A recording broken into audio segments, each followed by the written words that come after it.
Saudações líricas, poéticas e enfáticas a você que nos acompanha, que interage conosco pelos vastos confins da web.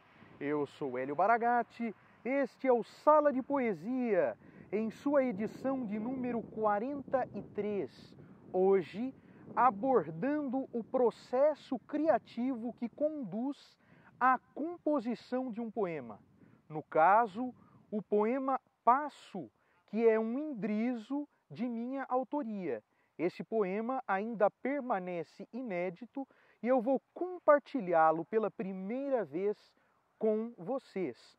Agradecendo desde já a vocês que estão assistindo a esse vídeo, agradecendo a marca que nós conseguimos chegar de 300 inscritos no nosso canal. Muito obrigado a vocês.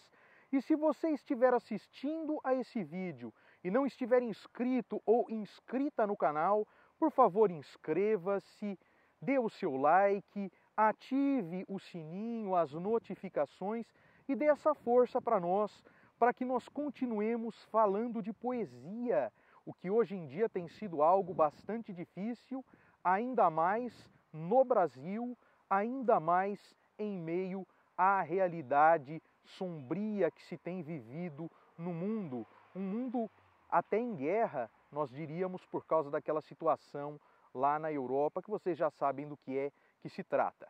Mas o nosso tema aqui não é guerra, o nosso tema aqui é paz, o nosso tema aqui é poesia.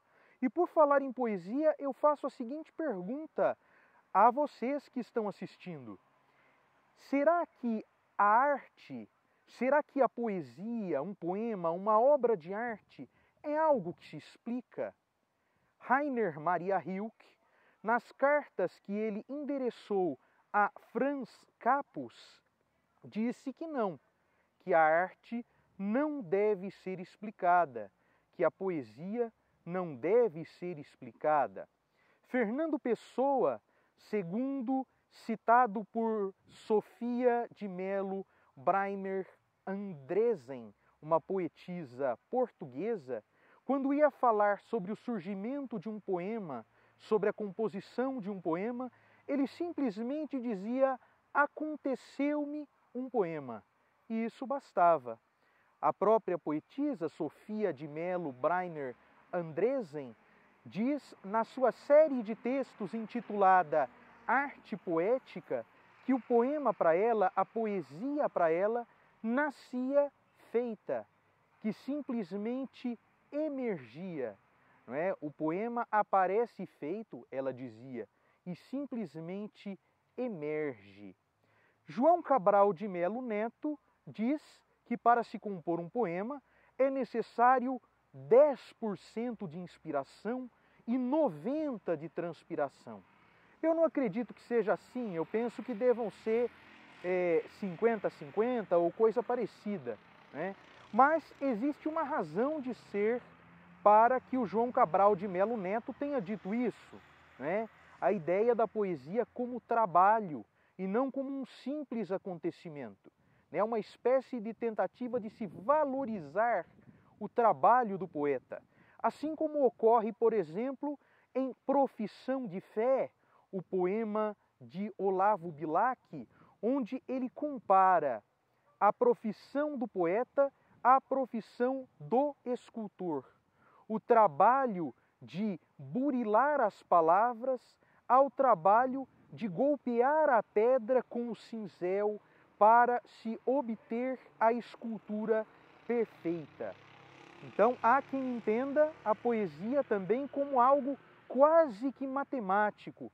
Se nós formos ao ensaio de Edgar Allan Poe, de 1846, no qual ele descreve a maneira como concebeu o seu grande poema, o seu grande sucesso, O Corvo, dá-se a impressão de que para se compor um poema, para se elaborar um poema, existe uma fórmula quase que matemática. É o mesmo, ou parece o mesmo, que os concretistas, o pessoal do movimento concretista dos anos 50, do século XX, Grandes poetas como os irmãos Campos, Augusto e Haroldo, e Décio Pinhatari e alguns outros pensavam a poesia como algo matemático, quase que uma fórmula, né?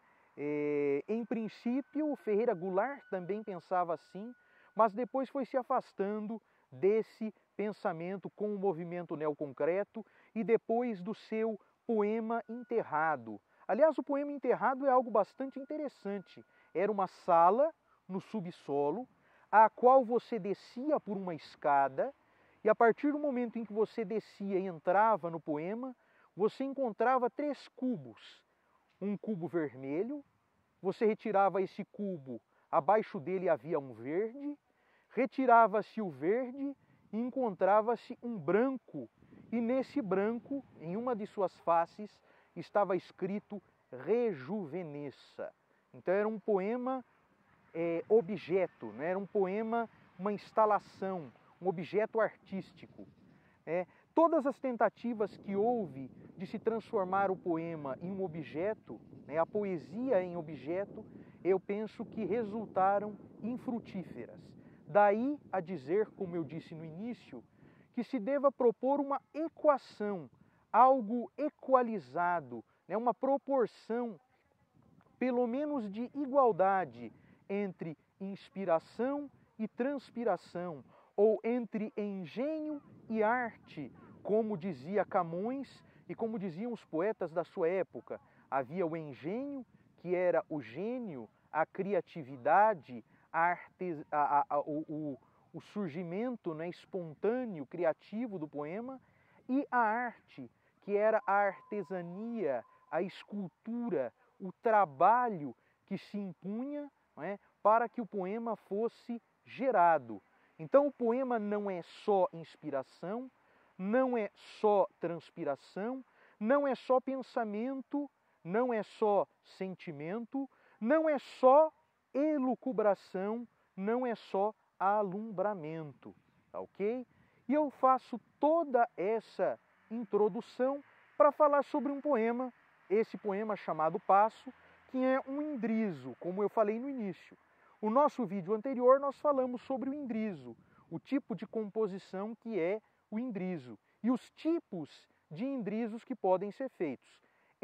O poema Passo, ele é um indrizo tradicional, um indrizo em sístole, né, com 2 tercetos e 2 monósticos. Ele se chama passo porque tem como ponto de partida alguém cuja característica é ter o passo leve, um passo que não se ouve, um passo que dá a impressão de que a pessoa está voando, planando sobre o chão levemente. E quando se pensa em alguém de passo leve, em alguém que parece estar voando, planando sobre o chão levemente, a ideia que nos vem é a de Hermes. Hermes, o deus Mercúrio, o mensageiro dos deuses, não é, que tinha asas nas suas sandálias. Mas a pessoa a quem este poema se refere é um indivíduo do sexo feminino, é uma mulher. Então invocar Hermes não funcionaria. Seria melhor invocar a mensageira, a Íris, não é? A mensageira dos deuses que aparece na Ilíada e que se move por todo o universo utilizando o arco-íris. Move-se rápida, porém leve e fluidamente. Então nós temos Íris, ela é que é invocada. E quando se fala na deusa Íris, nós também podemos falar na íris dos olhos, daí a menção à íris do universo. E nós podemos imaginar a situação de um poeta que se enamora desta leveza, que se enamora deste passo e vê o seu verso atado a este passo, amarrado a este passo e, por conseguinte, atado a esta criatura, amarrado a esta criatura. E daí vem a situação do poema. Então, quando se vai escrever um poema sobre alguém, ou um poema endereçado a alguém, ou um poema inspirado em alguém, se nós não podemos descrever esta pessoa completamente, porque uma pessoa em todo o seu alcance, em toda a sua amplidão, é difícil de abarcar com um poema. Então é interessante que se destaque um traço, uma característica dessa pessoa. Então nesse caso foi o passo. E é importante também a gente entender que não é porque um poeta se deixa inspirar por uma pessoa na escrita do seu poema, né, para escrever, para que esta pessoa sirva, a inspiração nesta pessoa sirva de motivação para este poema, não é porque isso acontece que o poeta está interessado fisicamente, amorosamente ou sexualmente nesta pessoa. Às vezes, essa pessoa despertou uma percepção poética, assim como uma situação pode despertar uma percepção poética, assim como um objeto pode despertar uma percepção poética. O vaso chinês, o vaso grego, por exemplo, despertaram percepções poéticas em poetas parnasianos brasileiros.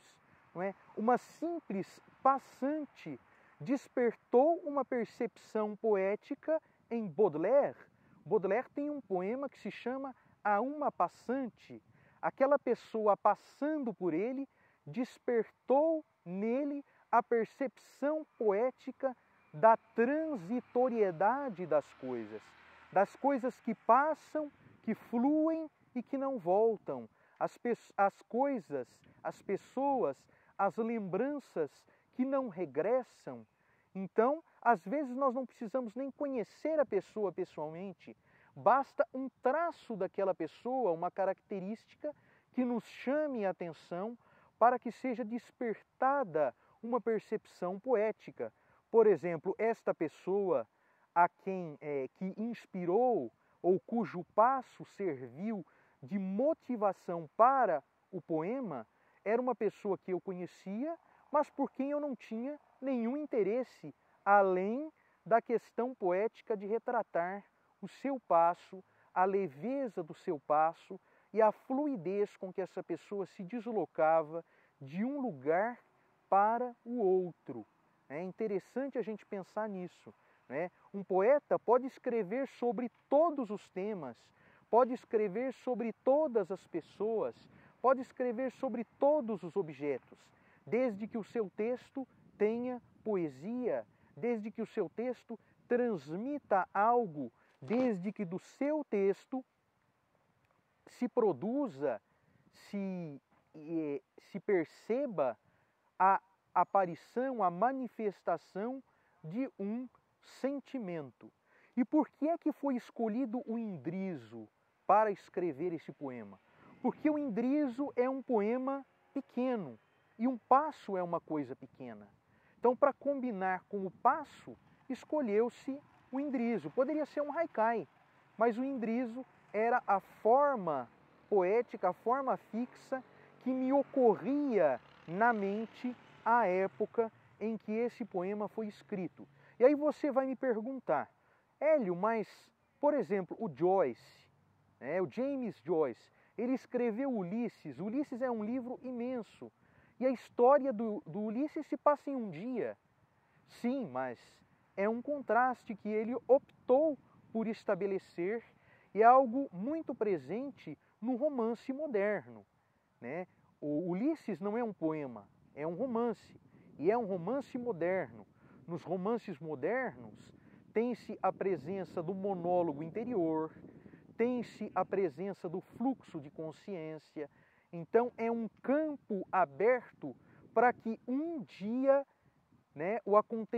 os acontecimentos de um dia, o espaço de um dia, dê vazão, dê luz a uma obra mais longa. No meu caso, é um poema. Um poema não pode ter, por exemplo, o tamanho de um livro de Joyce, de um romance moderno. É um poema para abordar a questão do passo. Então, é um poema curto. E agora, eu, já que falei tanto, né? Falei bastante coisa, eu vou ao poema. Eu vou compartilhar o poema com vocês, que é assim. Passo. Na imensa íris do universo, reflete-se a figura mais que bela, dela, cujo passo leve, alado, percorre 1000 vidas num segundo, qual fossem elas o seu mundo. É passo de anjo, diz meu verso, que aos pés da moça vê-se atado. Pois bem, pessoal, esse é o poema, Passo. Eu falei um pouco sobre o processo criativo por meio do qual se deu à luz este poema, este Indrizo. Posteriormente, em outros vídeos mais adiante, eu falarei sobre processos criativos que conduziram a outros poemas. Já foi feito nesse canal um vídeo sobre Indrizos, já foi feito neste canal um vídeo falando sobre a dicotomia inspiração e transpiração, já foi feito neste canal também um vídeo falando sobre o processo criativo que conduziu à composição do poema Um Rio Observa os Homens. E eu espero que mais esse vídeo tenha agradado, tenha enriquecido todos vocês que puderam ter a oportunidade de assisti-lo. Eu fiquei muito feliz em fazê-lo. Espero que vocês fiquem muito felizes em assisti-lo. Espero também, mais uma vez, que se você estiver assistindo a esse vídeo e não for inscrito ou inscrita no canal, se inscreva, ative o sininho, dê o seu like, esteja a par das notificações e compartilhe.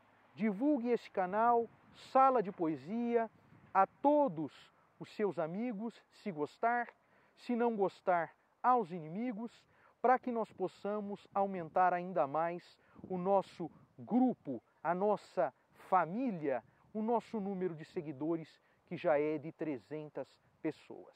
Tá ok, pessoal? Muito obrigado. Voltamos em breve com mais uma edição do Sala de Poesia.